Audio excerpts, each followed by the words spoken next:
โลกที่เคยเต็มไปด้วยนักรบฮีโร่ที่มีพลังวิเศษพวกเขาได้สู้รบเป็นเวลาหลายปีจนในที่สุดได้ทำร้ายตัวเองมนุษย์กลุ่มใหม่ได้เกิดขึ้นในท่ามกลางความสงบและเจริญหุ่งเหืองแต่ว่าพวกเราปีศาจในอดีตกำลังกลับมาคุกคามพวกเขา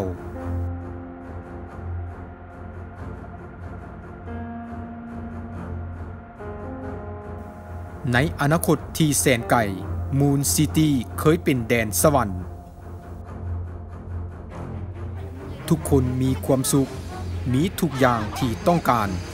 ทุกมือมีความมวลซื่นแต่บ่มีอย่างน่าตื่นเต้นจนมาถึงเวลาที่ถูกหุกหานโดยกลุ่มปีศาจนินจาเดี๋ยวนี้ก็มีเพียงแต่นักข่าวสาวที่ซื้อกุหลาบและนักถ่ายภาพซื้อจำปาจะเห็นแนวใดจึงสามารถไขปริศนาการโจมตีของพวกเรานั้นพวกเขาค้นพบคำตอบที่งานคอนเสิร์ตเมโทรวงดนตรีเมนพวกเราปีศาจที่แอบแฝงกายแผนพวกเขาเมนจะครอบครองมูนซิตี้ด้วยเครื่องควบคุมเสียงโซนิกเพื่อเปลี่ยนให้ทุกคนเป็นข้าทาสที่มุดปัญญา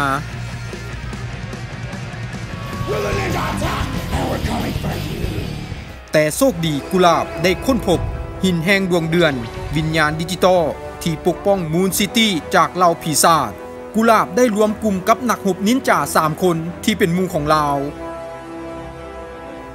จำปานินจาเหลืองตะเวนนินจาเขียวพายุนินจาฟ้าที่ไฮเทคและมีความไวสูงกุหลาบและพลังวิเศษที่ค้นพบจะช่วยมูนซิตี้ได้หรือบ่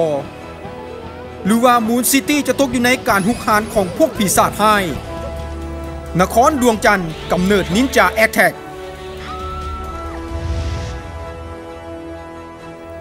มูนซิตี้เป็นรูปเงานักรบซูเปอร์ฮีโร่ข้างทวิตของเราสำหรับครอบครัว